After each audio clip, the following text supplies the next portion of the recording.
Hello, my name is Christian Muck, and I have the honor to welcome you to our 8th FAIRWork webinar, where our colleagues from BOC, especially Magdalena Dienstl and Marlene Meyer, will introduce the initial prototype of the Democratic AI Decision Support System, or short DAI-DSS.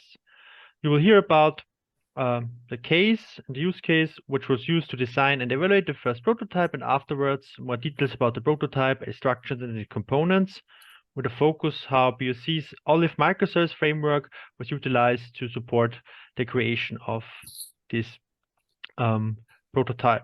So, and without further ado, I will now hand over to my colleague Magdalena, who will start. Thank you. Stage is yours. Thank you, Christian. So welcome also from my side. My name is Magdalena. I'm working at BOC, and today I will show you how we use the microservice framework OLIVE for different parts of our initial prototype. So what can we expect from the next 30 minutes? Let's take a look at the agenda. First of all, I would like to give you a brief overview of the high-level architecture of our decision support system. For our initial prototype, we decided to focus on the use case scenario workload balance from CRF.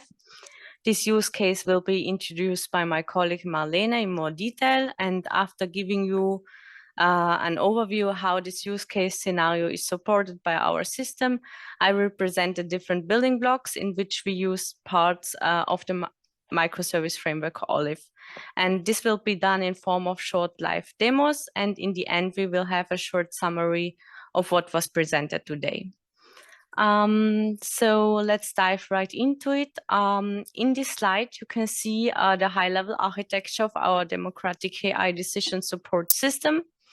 I will not go here into much detail. If you would like to learn more about our system's architecture, there was a webinar specific on this topic, which you can find on YouTube. The link is also shown here in the slide. And so I just give you like a short summary. Our high-level architecture consists of different key building blocks. On the bottom, you can see the real-world use cases in production. And from this real-time manufacturing environment, we get different kinds of data, like machine sensor data, production data, or human biosensors data, and so on. And this data is then stored in the knowledge base, which is the building block above. The knowledge base can be seen as the main data repository used in the architecture, where all the data required to be processed and analyzed is stored. And this data in the knowledge base can be further used to train and develop AI models, which brings me to the building block on the right side, the AI enrichment. This block can be seen as an AI service catalog, and the service catalog offers or includes services following different AI approaches, like data-driven, knowledge-driven, or distributed AI. And these various approaches should support various decision-making challenges. In the middle, we have the orchestrator. It is a controlling component and oversees handling the interaction with the services and accessing the data from the knowledge base when required. Here at the moment, we use the workflow engine or the workflow engine. And on top of it, you can see the user interface building block, which is, of course, also an important part in our system, as the human plays an important role and makes the final decision in the end. So here the decision maker can interact with the system. And last but not least, we have on the left side a configuration environment for speeding up the configuration of different parts of our system, like the services, workflows, or the user interfaces. So in some of the building blocks that I introduced, we used parts of the microservice framework OLIVE for realizing them. And these building blocks are the configurator, the user interface, and the orchestrator. And therefore, we will focus in today's presentation on these three building blocks.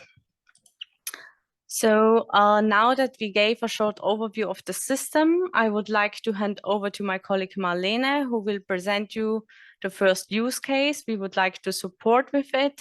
And therefore, Marlene, the floor is yours. Yeah, thank you, Magdalena. As Magdalena already mentioned, I will introduce you now quickly to the decision processes and also give you one example decision-making process model of CRF, workload balance, which is also the use case the following demonstration builds up on then. So yeah, first of all, as decisions are very central to the democratic AI decision support system, relevant decision-making processes involved in the scenarios and business processes were identified and also modeled. Basically, those decision models focus on illustrating the specific decision paths of experts and also describing how they solve a certain problem setting. And yeah, the goal of those decision process modeling is to identify the specific decision parameters that influence the expert's choice of a solution, but also the different solution options should be identified. And yeah, the purpose of this model is, of course, to ease, on the one hand, the identification of support potentials, like especially how and where decisions can be supported by AI, for example, but also they should act as a joint base to bring the know-how of IT specialists, domain experts, and researchers together. And yeah, altogether we have 6 scenarios, and each scenario involves one or more decision-making processes that are at the moment performed by the human experts. So we have multiple decision models identified, and now I will show you one example. Next slide, please. Yeah. So this is the example of workload balance of CRF. Yeah, which is basically a decision-making process to find a suitable allocation of workers to a production line. And at CRF, there's one production unit or multiple production unit with parallel lines to create different geometries to produce car parts. And at the end of each line, there are 2 to 8 persons required to shift those geometries then into containers. However, not every worker is actually allowed to handle each geometry due to medical conditions of this worker.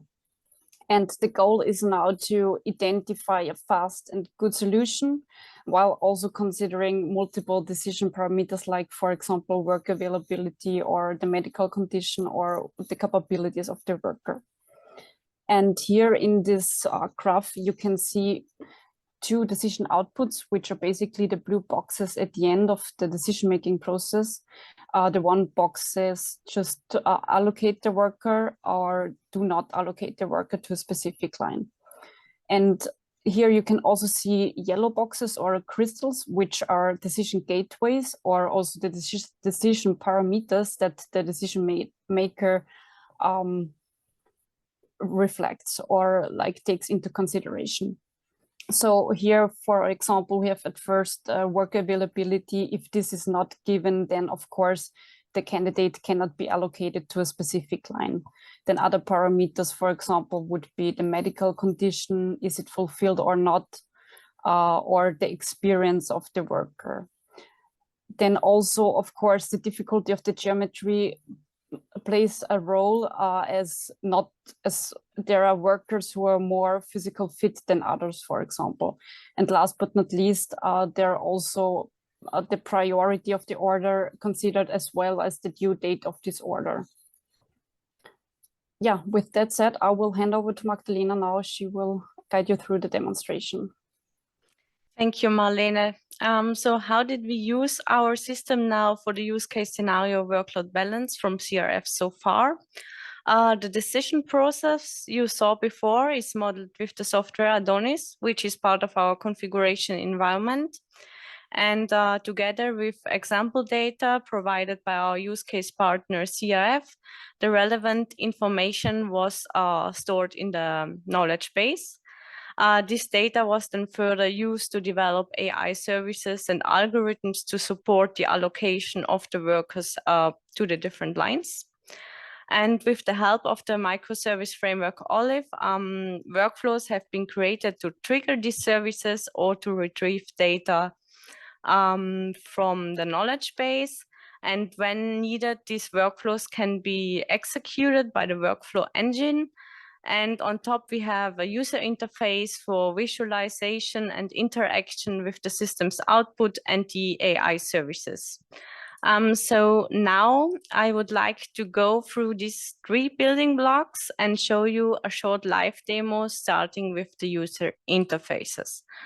So in course of this project, different user interfaces for the various participants in the decision process should be developed and deployed on different devices.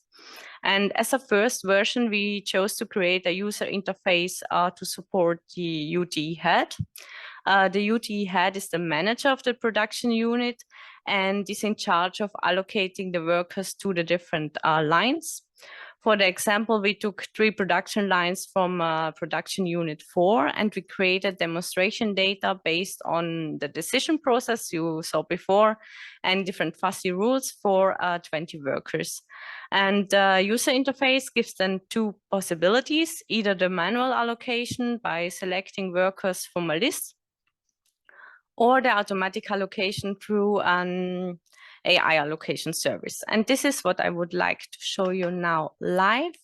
For that, we switch here to the user interface.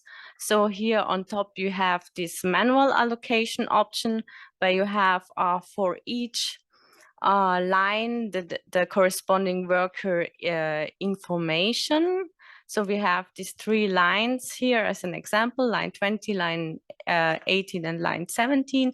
And here inside line 20, we can then see, for example, the ID of the different workers and the information of this worker. There are different information like the availability, the medical condition, efficiency, resilience, and also the preference if the worker would like to prefer to work on line 20, line 18, or line 17. In general, if the worker is available and the medical condition is fulfilled, he or she can be allocated to a certain line. This was derived from the decision process and is further here indicated by a green button. So if the button is red, for some reason, this worker is not possible to allocate to the line. And if we want to allocate a worker, for example, this worker here, we can press the button. Then, of course, the button gets also red because now this worker is not available anymore because he's already allocated to a line, and this is not allowed, that he can not work, of course, on 2 lines at the same time. So now we say here that this worker was allocated. Here you can also see how many workers are required at this line, and you have additional, not only the ID, but also the workers information here again displayed. Of course, yeah, you can remove and add workers how you like. So that would be the manual allocation. What I think is more interesting is the automatic allocation, because here the AI services come into play. For now, we integrated one service, which is this allocation with DMN, and this service was provided by our partner from Omilab, and is based on a knowledge-based AI approach using decision model notation, and these models are then evaluated using the Camunda engine. So when we press the button, this service is triggered, which of course now is not working. And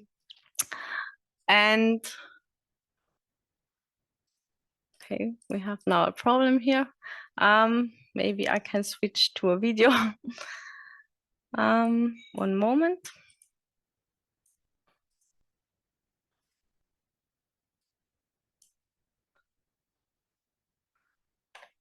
We have here again the manual allocation, and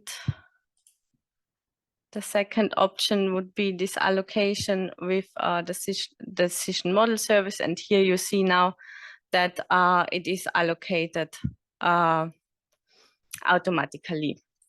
Of course, this is just one example of a service, but we would like to add more services to support this allocation. This is also indicated here by these disabled buttons. So we plan also to add a neuronal network or multi-agent systems who supports this allocation. And we would like to add, of course, more flexibility and more services in course of the project. To use these services and workflows, it is necessary to configure and define them before, which brings me to the next building block I would like to present. And therefore, we switch again to the slides. So the services and workflows used in the user interface need to be defined and configured, as I already said. And this brings me to the next building blocks, the configurator and the orchestrator. And I would like to show them together as they are very close connected. But let's start with the configurator. So the configurator can be seen as a collection of tools to speed up the configuration of the decision support system. And one part of it is the Microservice Framework OLIVE. So OLIVE enables the configuration of microservices and user interfaces. And after the configuration, these service bundles can then be deployed as web application. Additionally, OLIVE allows the management of workflows. This brings me to the second building block, which is the orchestrator. For the workflow orchestration, OLIVE uses the workflow engine Netflix Conductor that can be accessed via the configurator, and it allows to define and execute workflows. For the use case, we created workflows to retrieve and calculate properties of each worker and to trigger AI-based allocation services. And these workflows can then be called and executed using the APIs provided by OLIVE. And this is what I would like to show you next. For that, we switch again here. Here we are in the configuration environment of OLIVE. You can see here these different tiles. These are customized or core service bundles. And here we have also this workflow engine, which we can access by clicking on it. Sometimes it takes a little bit, then we should be in the configuration environment of Netflix Conductor. And here we have the possibility to define different workflows. I already defined some, so we can have here, for example, a closer look at one. On the left side, you see here the workflow definition in form of code. It's basically a JSON. And on the right side, we have a visual representation where you can see here, for example, we have different tasks. These are like HTTP requests. And in this case, they are called in parallel, but of course, you could also do this in sequence. And so you are here very flexible to create a workflow and calling different services and combining them. And when you are satisfied, of course, you would like to use this output of the service in other components. For that, you can use the APIs OLIVE provides. And this I would like to show you by switching here to Postman. Here we can send a request using these APIs provided by OLIVE. There are different action available, which need to be specified here.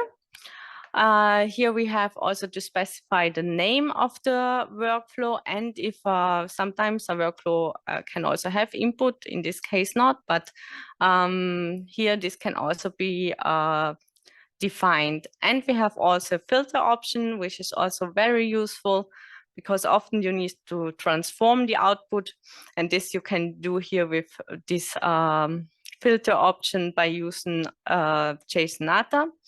So here we got this response, and this response was then again used in the user interface to show this workers information. So this brings us also already to the end of our presentation, and there I would like to summarize what we have shown you today. So we had a short introduction of the high-level architecture of our system and the use case from CRF, and then we saw an example of a user interface for the UDE head to allocate workers to the production line. We saw how a workflow can be defined and executed using Netflix Conductor and the APIs provided by the OLIVE Microservice Framework. And now that you have seen the different parts live or on video, you may ask, how do they fit together? So the decision models shown by Marlene are created with the modeling tool Adonis, which is part of our configuration environment. And these decision models serve as a basis or reference to create workflows by combining different available services. And the result of the workflows is then visualized in form of user interfaces to inform the decision maker. And additionally, OLIVE provides us a low-code environment to configure and manage the services or the workflows and also the different UI components. So I hope this presentation gave you more insights on the development of our decision support system and how we use the Microservice Framework OLIVE for it. And we are now open for questions and feedback, and I thank you very much for your attention. Thank you much for your presentation. It's very interesting. Are there any questions from our participants?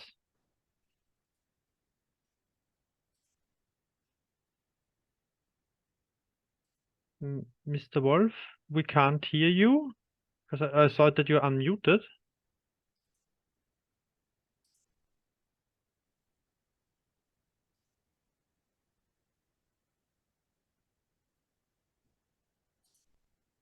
Now you should hear me? Yes. Okay, thank you.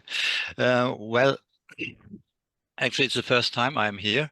So I've heard a lot of OLIVE, but I never used it directly. But so I would be also interested in some more basic information. Are there other videos like that on the components of OLIVE and how to use them?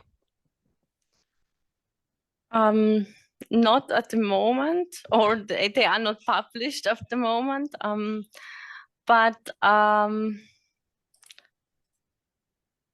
is there written documentation? I saw sometimes on the OmiLab website some. Yeah, there's a written documentation on the open source part, but yes, it does not include everything we showed today.